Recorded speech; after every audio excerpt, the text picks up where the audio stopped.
Hello, नमस्कार, आदाब, सत श्री अकाल और अस्सलाम वालेकुम। मैं हूं मोहम्मद अहमद काज़मी, लेकर आया हूं आपका पसंदीदा कार्यक्रम आपके रूबरू। आज एक बार फिर हम अमरीश मिश्रा जी से बात कर रहे हैं। उनकी मसरूफियत में से टाइम निकालना अपने आप में ज़रा मुश्किल होता है, क्योंकि वो खुद वीडियोस भी बनाते हैं और उसके अलावा बहुत सी सोशल एक्टिविज्म में वो मसरूफ रहते हैं, मुख्तलिफ शहरों के जाते रहते हैं।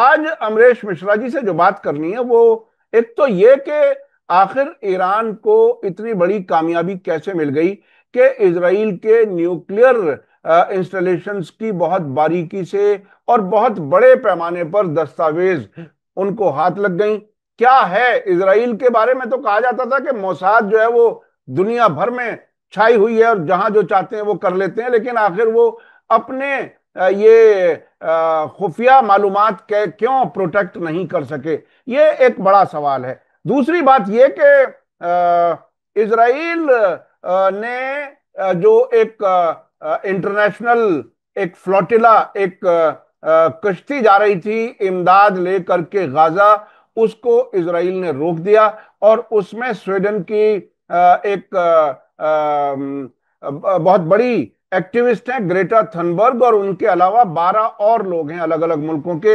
उनको डिटेन करके और अशदोद ले जाया जा रहा है। जब तक आपके पास वीडियो पहुंचेगी, हो सकता उनको छोड़ दिया जाए, हो सकता डिटेन रखें। ये आखिर आखिर में अपील थनबर्ग ने ये की है कि अपनी अपनी सरकारों पर आप लोग दबाव डालें ताकि हमें ये लोग छोड़ दें। इस किस्म की खबर है। इसके अलावा मोहम्मद सिनवर, जो हमास के बड़े लीडर, याह्या सिनवर के भाई, उनको इजराइल ने मारने के सबूत दिखा दिए हैं, डेड बॉडी उनको मिल गई है। आखिर किस तरफ जाएगी ये जंग? 612 दिन हो गए। अमेरिका कोई संजीदा कोशिश करता हुआ नजर नहीं आता जंगबंदी की, और इजराइल अपनी जगह रुका खड़ा है। हमास के लोग भी और कंप्रोमाइज करने के लिए तैयार नहीं है, वो अपनी शर्तों को नरम करने के लिए तैयार नहीं है। उनका सीधा कहना है कि जंगबंदी हो तो परमानेंट हो और यहां से इजरायली फौजी वापस जाएं और इमदाद उनको पहुंचे, रिकंस्ट्रक्शन हो। लेकिन इजराइल और अमेरिका ऐसा लगता है कि पूरी तरह से गाजा को बिल्कुल साफ कर देना चाहते हैं फिलिस्तीनियों से। अमरीश मिश्रा जी, वेलकम है आपका। मीडिया स्टार वर्ल्ड को आप समय दे देते हैं, उसके लिए बहुत बहुत शुक्रिया। क्या कुछ है ये इतना बड़ा ऑपरेशन कैसे हो गया कि ईरान इतने बड़े पैमाने पर खुफिया मालूमात इकट्ठा करने में यानी वो कामयाब हो गया? क्या कुछ है ये बहुत ही 007 किस्म की कहानी लग रही है। क्या कुछ लग रहा है आपको? इसमें तो देखिए, इस मामले में क्या हुआ है कि I think around 23rd 24th मई, हम्म, अभी 2025, हम्म, दो ज्यूज पकड़े गए थे जो इजराइल ने पकड़े। हम्म, और वो ज्यूज जो थे वो वहीं के इजराइल के नागरिक, और उनके उनसे ये खबर लगी कि ईरान सीक्रेट उनके मतलब उन्होंने बहुत सारे सीक्रेट्स पास किए हैं। अब वो कितने सेंसिटिव सीक्रेट्स थे ये नहीं पता।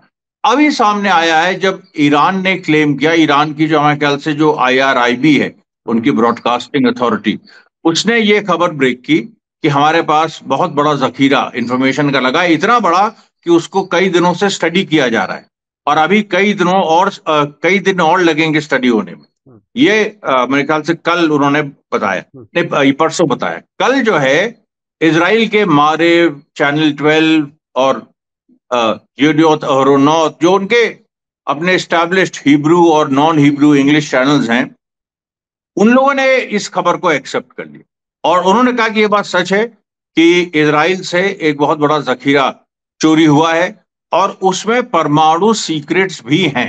हम्म, परमाणु सीक्रेट्स हैं, परमाणु इंस्टॉलेशंस की बहुत सारी खबरें हैं, और ये एक बड़ा झटका इजराइल को लगा है। आपको पता है काजमी साहब, ये कोई नई बात नहीं है। हम्म, अभी 6 महीना पहले, मैं मेरे ख्याल से अक्टूबर या नवंबर 2024, अक्टूबर 2024 को 32 लोग पकड़े गए थे, 32। हम्म, उसमें से सभी ज्यूज थे, अरब इजरायलीज नहीं थे, सभी ज्यूज थे, और वो सभी ईरान के लिए स्पाइंग कर रहे थे। ईरान की ऐसी वो खास बात है, जो बड़ा सवाल है, ईरान की ऐसी वो कौन सी खास बात है जो वो इसराइल को इस तरह से पेनिट्रेट कर दे रहा है, ये बड़ा सवाल है। उसमें देखिए जो खास बात है आइडियोलॉजी की, क्योंकि ईरान एक आइडियोलॉजिकल स्टेट है और इसलिए उसकी सीक्रेट सर्विस भी एक आइडियोलॉजिकल लेवल पे काम करती है। वो ये देखती है कि कि इजराइल की सोसाइटी में कौन कौन एलिनेटेड है। बहुत सारे कारणों से, कुछ ऐसे भी एग्जाम्पल्स हैं जहां इजराइल के सिस्टम से लोग नाराज हैं, या ऐसे भी एग्जाम्पल्स हैं जहां लोग आर्थिक आर्थिक दिक्कत में हैं बहुत ज्यादा। अब ऐसे तो आर्थिक दिक्कत में लाखों लोग हैं, 70 लाख पॉपुलेशन है इजराइल की। लेकिन आर्थिक दिक्कत के साथ साथ जो लोग सिस्टम द्वारा सताए गए, उनकी पहचान करना और उन पे बरसों काम करना, ये नया तरीका है। देखिए, ये तरीका ना मोसाद का है। ये तरीका एक समय सीआईए का होता था, जब रशा के अंदर जो डिसिडेंट्स होते थे, जो वहां की सरकार से नाराज होते थे, उनको अमेरिका कोल्ड वॉर के समय उनको अमेरिका जो है वो रशा छुड़वा देता था। और बड़ी एक मीडिया सर्कस होती थी कि ये देखिए रशा के इतने प्रोमिनेंट डिसिडेंट डिफेक्ट हो गए, ये हो गया, और इस तरह से बहुत सारे बड़े बड़े नाम भी ऐसे हुए। लेकिन यहां पर जब सोवियत यूनियन डिक्लाइन हुआ 1989 में, 1989-90 में, उसके बाद से कोई ऐसा आइडियोलॉजिकल स्टेट नहीं रहा। फिर जो ये एस्पेनाज का वर्ल्ड है, ये सीधे सीधे यही हो गया कि अपने एसेट्स बिल्ड करो, मतलब पैसे के बेसिस पे आप अपने खबरी तैयार करो। लेकिन जो ये जो ईरान के लिए काम करते हुए अब तो एग्जैक्ट संख्या कभी नहीं पता लगेगी, लेकिन अभी तक ये है कि 35 से 40 लोग ऐसे जूस पकड़े गए। इनमें से जो 60 से 70% है, ऐसे लोग हैं जो आर्थिक वजह से नहीं ये कर रहे, वो आइडियोलॉजिकल रीजन से कर रहे। और ये सबसे बड़ी खतरे की घंटी है इजराइल के लिए, क्योंकि अगर आइडियोलॉजिकल रीजंस पे एक बड़ा हिस्सा इजरायली समाज का इजराइल से विमुख हो गया है, तब कोई भी ताकत उनको वापस नहीं ला सकती। इसका मतलब कि जो इजरायली स्टेट का जो पूरी इजरायली स्टेट की जो आइडियोलॉजी है, जो बेन गुड, क्योंकि इजराइल भी एक आइडियोलॉजिकल स्टेट है, कम से कम एक आवरण है उसका, अंदर से तो वो भी एक एक पूंजीवादी देश है जो पैसा कमा, मतलब उसकी उसकी प्राथमिकता है पैसा। लेकिन उसमें उसका एक आवरण है रेसिज्म का, जायनिज्म का। एक एक धार्मिक जायनिज्म को वो मानता है कि जुडाइज्म का ही वो एक पॉलिटिकल फॉर्म है। और हालांकि जो असली जो अपने को रिलीजियस जूस कहते हैं, वो नहीं मानते ऐसा, वो एंटी जायनिस्ट हैं, और ये इजराइल के अंदर भी लड़ाई चल रही है। अब यहां पर जो ये बात थी कि मोसाद जगह जगह जाएगा। अच्छा, मोसाद के ऑपरेंडे क्या है? जैसे भारत आए या कुछ ऐसे, जहां भारत पाकिस्तान से बॉर्डर है, जहां जहां कुछ देशों का मुस्लिम्स के साथ बॉर्डर है या इमिग्रेशन प्रॉब्लम है यूरोप में, वहां जाके वो एंटी एंटी मुस्लिम बेसिस पे मोसाद पिछले 20-30 सालों से काम कर रहा है, और उसने ऐसे करके अपने पूरे एसेट्स बनाए हैं। तो एक तरह से ये उनकी आइडियोलॉजी है। लेकिन ईरान ने जो ये ईरान की तो जो रेवोल्यूशनरी इस्लाम की जो आइडियोलॉजी है, और उसमें भी जो जो खुमैनी साहब का स्पेशली जो शिया इंटरप्रिटेशन है, revolutionary Shia interpretation of Islam, इस बेसिस पे, और वहां पर इसराइल में एसेट्स तैयार करना उनको, और ईरान के पास उतनी बड़ी पूंजी भी नहीं है कि वो अपनी सीक्रेट सर्विस को एक, जैसे रॉ यहाँ पर भारत में रॉ है, उसकी अपनी, कहते हैं उसकी अपनी सेना भी है, अपनी अपनी एयरफोर्स है, बहुत वेल फंडेड है वो। वे उस तरह की कोई स्थिति ईरान में कभी नहीं सामने आई। कभी नाम भी नहीं पता ईरान के सीक्रेट सर्विस का, हम लोग को नहीं पता। जैसे मोसाद, रॉ, आईएसआई, इनका नाम, सीआईए, इनका नाम पता है, केजीबी। लेकिन ईरान और चाइना दो ऐसे देश हैं जिनकी सीक्रेट सर्विस का नाम ही नहीं पता है। और वो ईरान की देखिए आप कितनी इफेक्टिव हो गई है।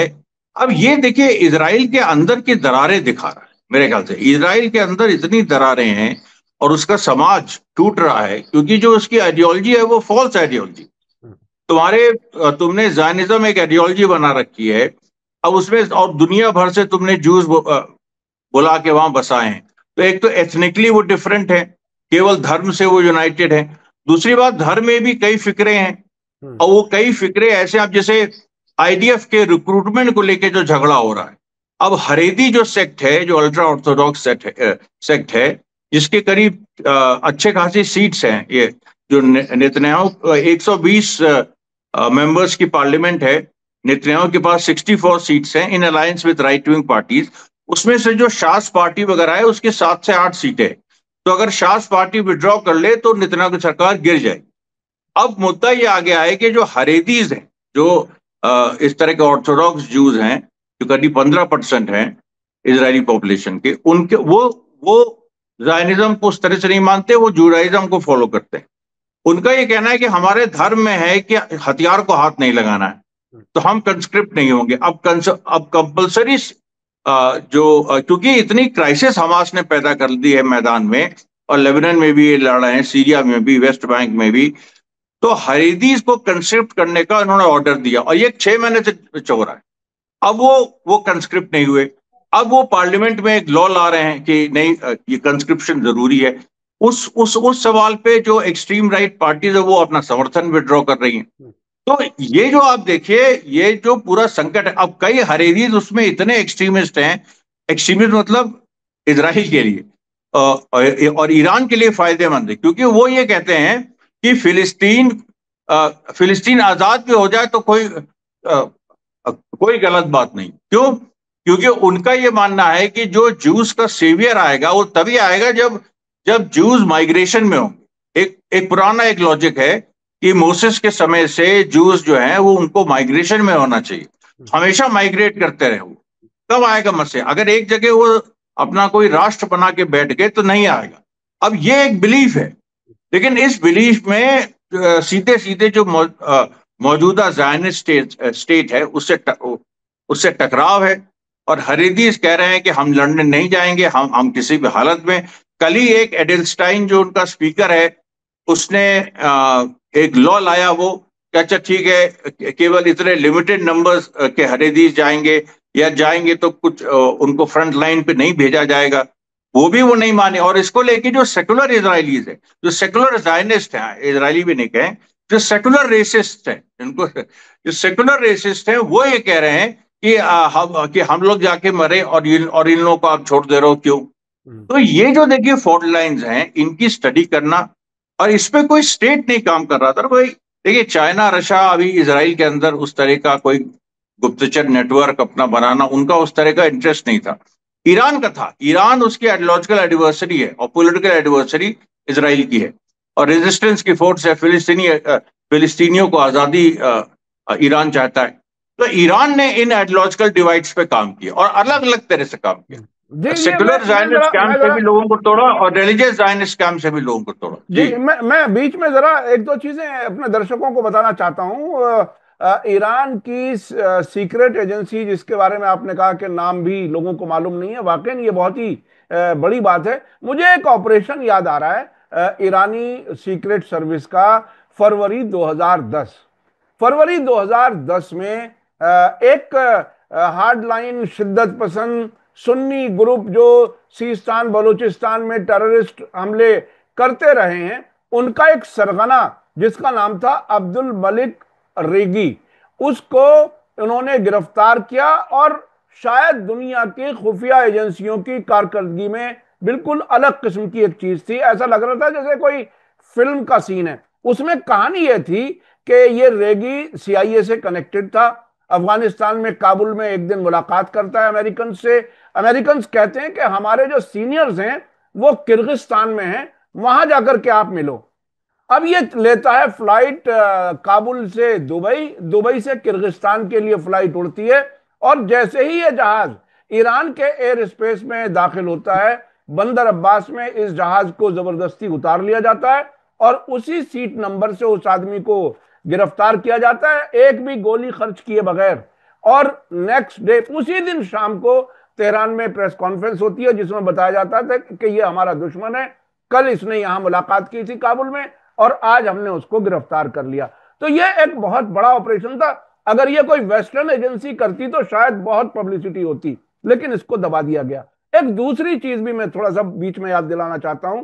अभी जो अक्टूबर 2023 में हमास ने कार्रवाई की इसराइल के अंदर, तो बाद में एक खबर आई कि वहां की खुफिया एजेंसी का सर्वर, कंप्यूटर का दिमाग वो उठा करके ले गए हमास के लोग। और फिर बाद में ईरान से खबर ये आई कि 30 मुल्कों से ज्यादा मुल्कों में जो मोसाद के एजेंट काम करते हैं, लोकल्स, उनकी डिटेल उनको हाथ लग गई है और वो अपने दोस्त मुल्कों को वो इंफॉर्मेशन शेयर करने वाले हैं। मोसाद के एजेंट कहाँ कहाँ हैं। तो ये वहां की खुफिया एजेंसियों का काम करने का जो तरीका है वो बहुत ही इंटरेस्टिंग है। अच्छा, अब मैं चलना चाहता हूं कि ये जो ग्रेटा थनबर्ग के इस ग्रुप को रोका है, बहुत थोड़ी सी वो सिंबॉलिक एक मदद लेकर के जा रहे थे, उनको रोका। और उनको अब हमारे पास ताजा खबर यह है कि अशदोद ले जाया जा रहा है, अभी वो ट्रांजिट में है, और उनको फिल्म दिखाई जाएगी कि हमास ने बड़ा जुल्म किया है। अब वो वाला झूठ फिर दिखाया जाएगा जो इन्होंने खुद क्या अपाची हेलीकॉप्टर से लोगों को मारा था। क्या कुछ है, हमास को वो अब भी जालिम के तौर पर पेश कर रहे हैं। दुनिया के लोग ये कहते हैं, बहुत से लोग, कि इजराइल में दिलचस्प बात यह है कि वो जुल्म करता है और अपने आप को मजलूम विक्टिम कार्ड प्ले करता है। हालांकि दूसरी तरफ लाखों लोग मारे जा चुके, जख्मी हो चुके, बेघर हो चुके। इसे आप कैसे देख रहे हैं? नहीं, इसे देखिए, ये तो इसराइल करता रहा है। वो उतना महत्वपूर्ण नहीं है कि अपने को जुल्म करने के बाद अपने को विक्टिम दिखाए, क्योंकि हॉलोकास्ट उसके पीछे है। और हॉलोकास्ट ऐसी चीज है जिसको लेके यूरोप में गिल्ट है, तो उस गिल्ट को वो पूरा यूज करता रहता है। जब यूरोपियन गिल्टी हैं तो भाई वो इस समय दुनिया के सबसे पढ़े लिखे लोग हैं, तो जो बाकी देश हैं, जो थर्ड वर्ल्ड कंट्रीज हैं या डेवलपिंग नेशन हैं, उनका भी नैरेटिव कुछ ना कुछ हो जाता है ऐसा। लेकिन इस बार जो है हॉलोकास्ट वो गाजा पे परपिट्रेट कर रहे हैं। और ये बात शुरू से एक शुरू हुई इजराइल को, लेकिन लगा कि नहीं, सिंपैथी हमारे साथ है। जैसे जैसे बम्बार्डमेंट आगे बढ़ता गया और ये जो सेकंड फेज शुरू किया 18 मार्च से 2025 से संधि तोड़ के नेतन्याहू ने, इसके बाद से उसको वो सिंपैथी मिलनी बंद हो गई, उसका नैरेटिव टूटने लगा। और देखिए, ग्रेटा थनबर्ग वगैरह लिबरल्स हैं, ये सब उसी नैरेटिव के पार्ट हैं कि इसराइल की जूस के साथ बहुत खराब हुआ है, होलोकास्ट हुआ है, ये हुआ है। और इसराइल के खिलाफ इसीलिए बड़े बड़े लिबरल्स नहीं बोलते थे। लेकिन इस पूरे 7 अक्टूबर के बाद जो इसराइल ने जुल्म किए हैं, और यही शनिवार का जो एक कहना था कि एक ऐसी कुछ घटना होनी चाहिए जिसमें इसराइल का असली चेहरा बेनकाब हो, और वही हुआ। क्योंकि अभी इसराइल के पास के साथ कोई नहीं है। अभी देखिए क्या हो रहा है। मैसाचुसेट्स इंस्टीट्यूट ऑफ टेक्नोलॉजी जो बॉस्टन में है अमेरिका में, वो दुनिया के सबसे सबसे प्रेस्टिजियस इंस्टीट्यूट है, हार्वर्ड से भी बड़ा। वहां पर एंट्री लेना, वहां करना। अच्छा, वहां भारतीय छात्र बहुत है, भारतीय महिला छात्र, और स्पेशली साउथ इंडिया की। तो मेघा विमूरी जो छात्र है, जिसने जो 2025 क्लास की प्रेसिडेंट है, वहां क्लास प्रेसिडेंट्स होते हैं, उसने उसका जो फेयरवेल था उसमें उसने खुद बोला, उसने लंबी स्पीच दी। जो उसको स्पीच दी गई थी उसको दरकिनार कर दिया अपनी डीन के सामने, अपने प्रिंसिपल के सामने, और अपने वो जो मैसाचुसेट्स स्टेट के जो गवर्नर है उनके सामने। उसने कहा कि गाजा गाजा के साथ खड़े होना आज सबसे इंपॉर्टेंट चीज है। हमने जो पढ़ाई और जो नॉलेज अर्जित की है वो बेकार है अगर हम गाजा के साथ नहीं खड़े हो। और तीसरी बात उसने ये कह दी, जिससे बवाल मच गया, कि एमआईटी के रिसर्च टाइज है आईडीएफ के साथ। अब ये जैसे उसने कहा तो उसको यहां से अगले दिन उसको मिलना था, ये डिग्री मिलनी थी, उसको बैन कर दिया, ये कर दिया। लेकिन डिग्री तो उसकी अब कहीं जाएगी, डिग्री तो उसको मिल जाएगी। और इसमें उसने एक नया शंखनाद कर दिया है, एक नई चीज फूंक दी है।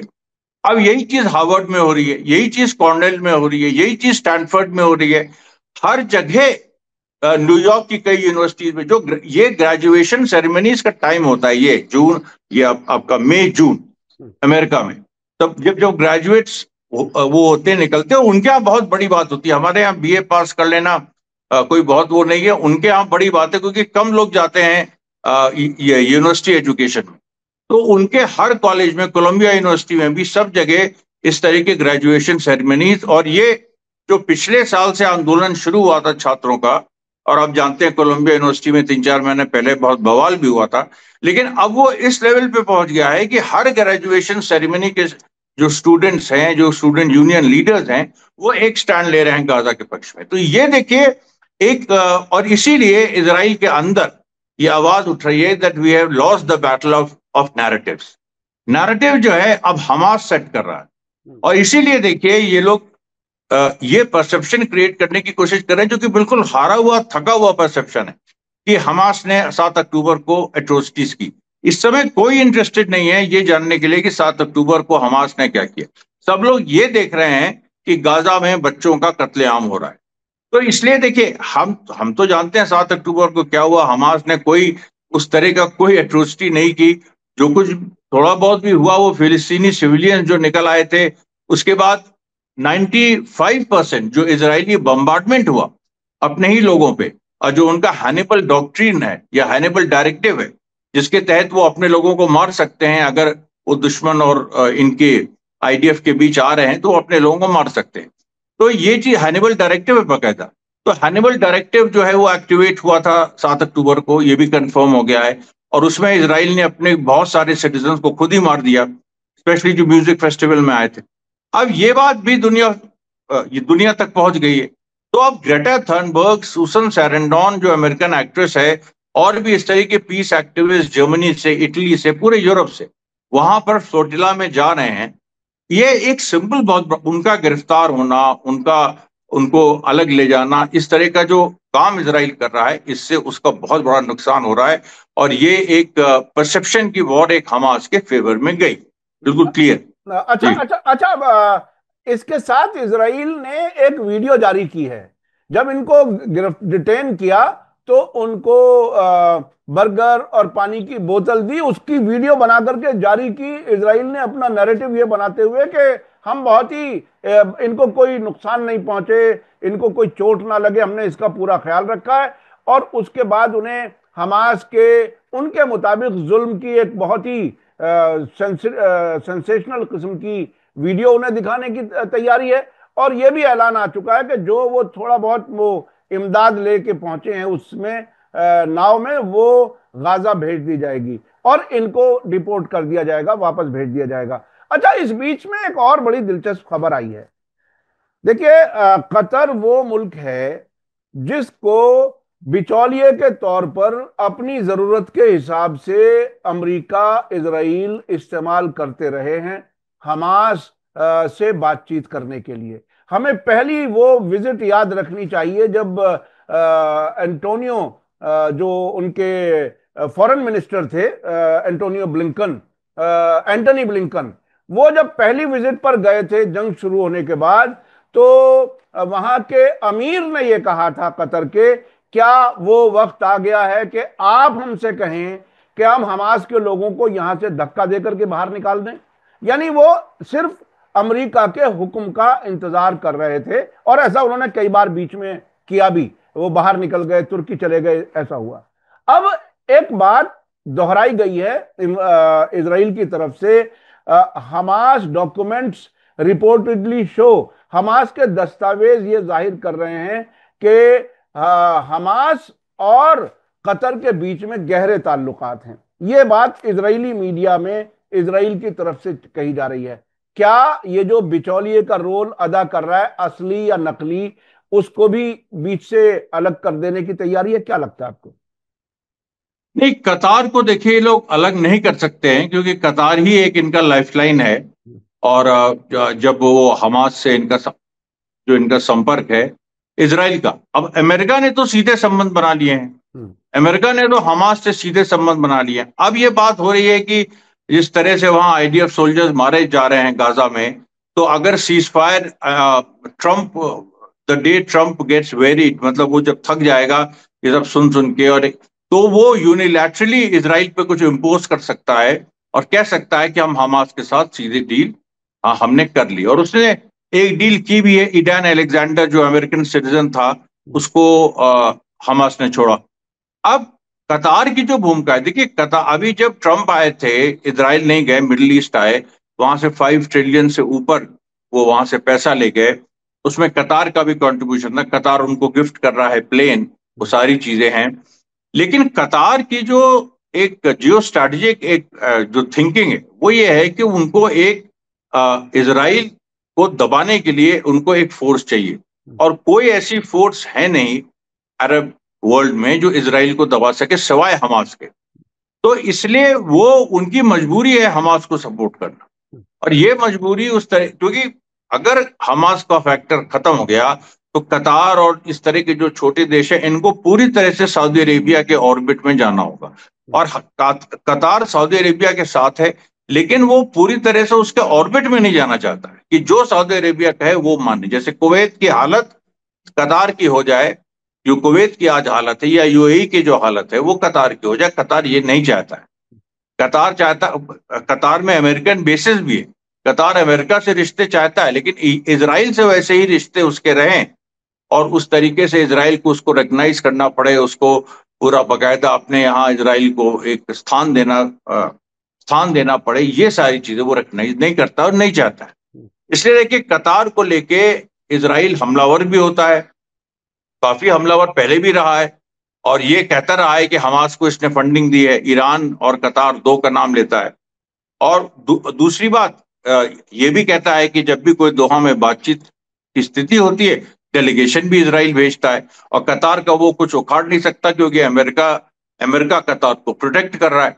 तो ये देखिए कतार की जो पूरी जो पोजीशन है बाकी मुल्कों से भी थोड़ी, बाकी अरब मुल्कों से भी अलग है और इजराइल के विसा भी अलग है। ये है।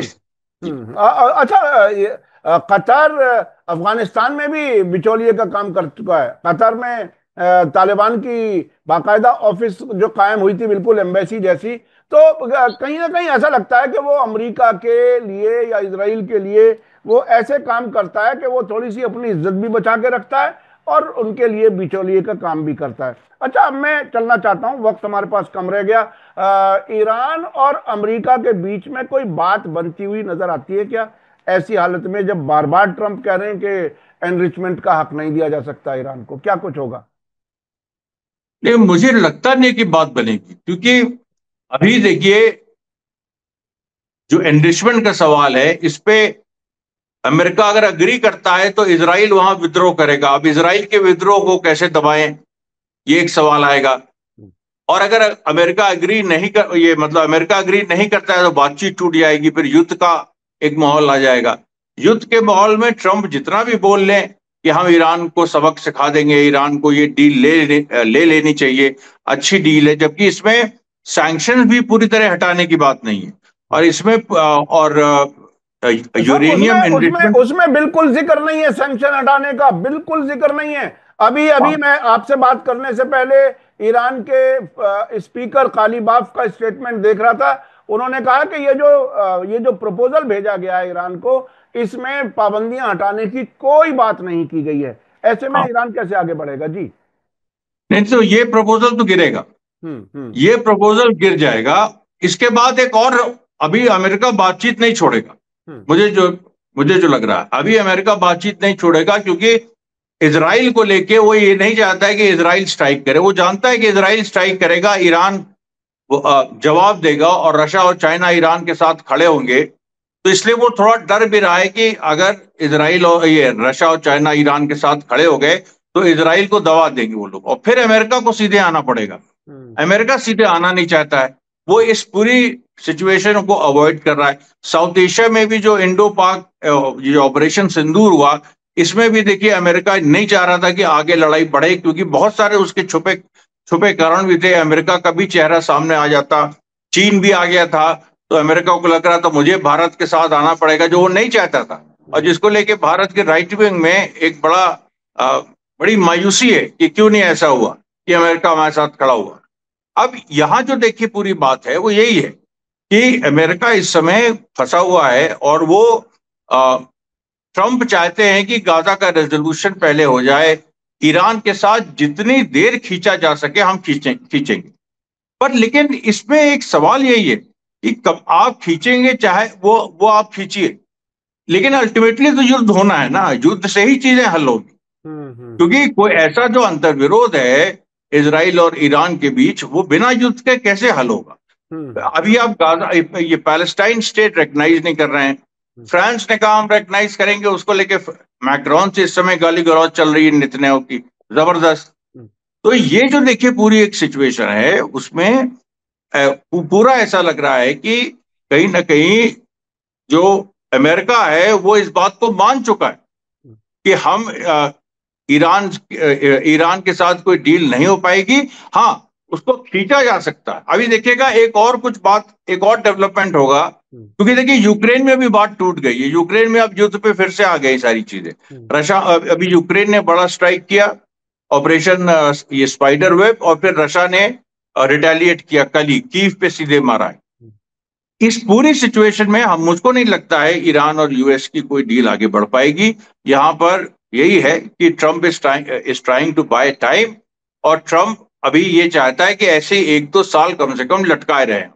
लेकिन उसमें इजराइल मानेगा ये जरूरी नहीं है। इजराइल की कोई स्थिति ऐसी, इजराइल डेस्परेशन में वो, और इजराइल क्या, नेतन्याहू डेस्परेशन में, और नेतन्याहू जानता है कि युद्ध अगर आगे नहीं बढ़े, नए नए युद्ध के फ्रंट नहीं खोले, तो उसकी कुर्सी खतरे में।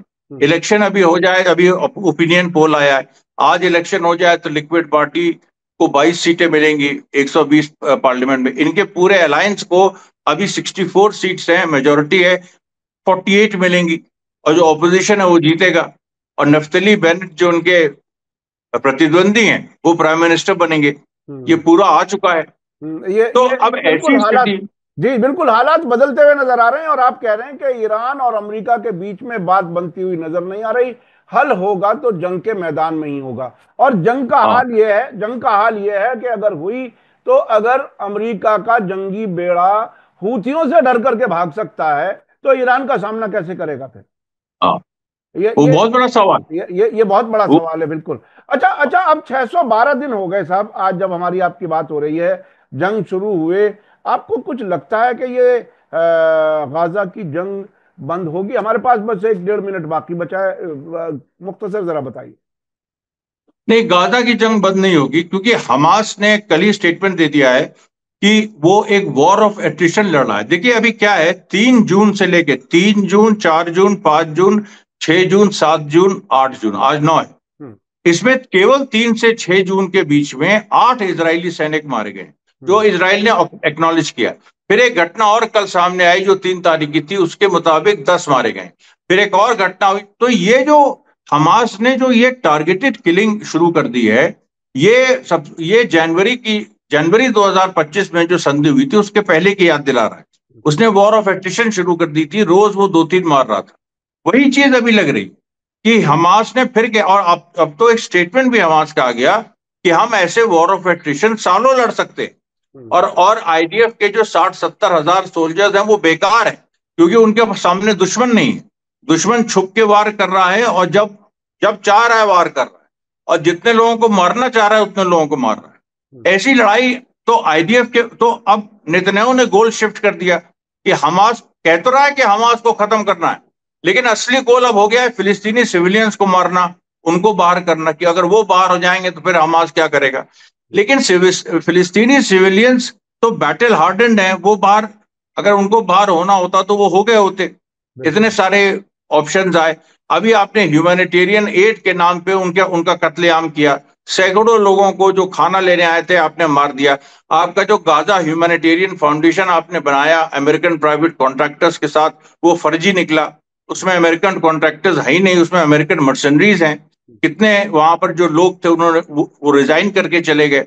और अभी भी देखिए एड के नाम पे गोली चल रही है। एड एड कितनी पहुंची, हालांकि ये लोग क्लेम कर रहे हैं कि हमने 9 मिलियन लोगों को खाना खिलाया है। एक हम डिब्बा देते हैं, उसमें एक परिवार 3 दिन तक खा सकता है, जबकि उसमें सब ड्राई वो है, कुकिंग ऑयल है। अब कुकिंग ऑयल है लेकिन फ्यूल नहीं है, तो बिना फ्यूल के अब कुकिंग ऑयल भी बेकार है। तो इनकी एड भी बेकार है, उनका पूरा इनिशिएटिव भी बेकार हो गया है। और ये जो प्लानिंग थी कि एड के माध्यम से गाजा के कुछ लोगों को हमास से अलग कर देंगे और फिर उनको बाहर कर देंगे, ये फेल हो चुका है, पूरी तरह से फेल हो चुका है। और हमास ने अपना काउंटर ऑफेंसिव लॉन्च कर दिया है। जी अमरेश जी मिश्रा जी, आज आज आपने दो बातें बहुत अहम की हैं। वो एक तो ये कि हालांकि बहुत सी इंफॉर्मेशन आपने दी है, लेकिन एक नतीजे के तौर पर ईरान और अमेरिका के बीच में मामला हल नहीं हो सकते, इसके लिए जंग होना जरूरी है। दूसरा ये कि गाजा में जो जंग जारी है, हमास के और इसराइल के बीच में भी अभी जंग बंदी होती नजर नहीं आ रही। लेकिन हमें ये नहीं भूलना चाहिए कि इसराइल अब इतना कमजोर हो चुका है कि वहां के फौजी लड़ना नहीं चाहते, और वहां अंदर इतना खलफिशार है कि वो नेतन्याहू कितने दिन और चला पाएंगे, ये खुद अपने आप बहुत ही शक के दायरे में आता है। आने वाला वक्त क्या होगा, हम आपको बताते रहेंगे, कोशिश करेंगे कुछ जानकार लोगों से मुलाकातें कराएं और हम खबरें मुसलसल आपको अपडेट कर रहे हैं। इसी के साथ मुझे दीजिए इजाजत। मैं आखिर में आपको बता दूं कि अमरीश मिश्रा जी का जो यूट्यूब चैनल है उसका मैं डिस्क्रिप्शन में लिंक दे रहा हूं। आप उसके जरिए उनके वीडियोस तक जाएं, पहुंचें और उनके वीडियो भी देखें, उनका जो चैनल है उसको सब्सक्राइब करें। इसी के साथ मुझे दीजिए इजाजत। धन्यवाद, शुक्रिया। जय भारत, जय हिंद। मीडिया स्टार वर्ल्ड के और वीडियो देखने के लिए हमारे चैनल को सब्सक्राइब करें और सीधे नोटिफिकेशन पाने के लिए बेल आइकन दबाएं। और अगर हमारी खबर सच्ची और अच्छी लगे तो अपने व्हाट्सएप, इंस्टाग्राम, फेसबुक और ट्विटर अकाउंट पर जरूर शेयर करें।